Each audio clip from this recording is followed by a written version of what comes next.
became an architect because my father was an architect, and they suggested I go to architecture school and become an architect. And I really didn't want to, and he said, I'll tell you, you go ahead and do it, and if you don't like it, just quit. So I started it, and I didn't like it, but I didn't have the guts to quit. So I kept going, and I was not really getting good grades in my earlier years, and yet on my thesis I got a 4 on my thesis, so things started looking much better. And then I started to get quite interested in architecture. All your civic involvement led you into contact with a fellow by the name of Frank Fetch, I understand. Oh, absolutely. Tell us about that. Yeah, Frank was quite a man.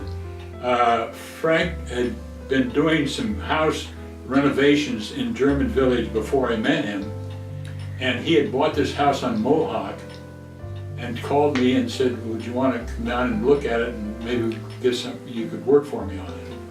So I went down to look at the place, and it was a complete mess. It was horrible. It had a car parked on concrete blocks in the front yard, and it was basically falling apart. So Frank said, well, what do you want to do with this? I said, well, the best thing you could do is tear it down. And Frank said, oh, no, I want to get this rehabbed so people could see what can be done with a property like this. So I don't want to tear it down. I want to make it better. Frank says, he said, are you familiar with Georgetown? I said, yes. He says, well, Georgetown was a mess at one time, and he said people bought the property there and improved it, and now it's a prestige place to live. And he says that's the way this is going to be in German Village. Did you begin to see an improvement in the condition of the area? Yes, but nothing like today.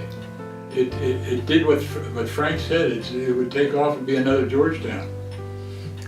Looking back on your contribution to the German Village and the German Village Society, what makes you proudest of your involvement? Well, I feel fortunate that I had the opportunity, for one thing, because it was a great opportunity to be offered that, and by accepting it, you see what came of it.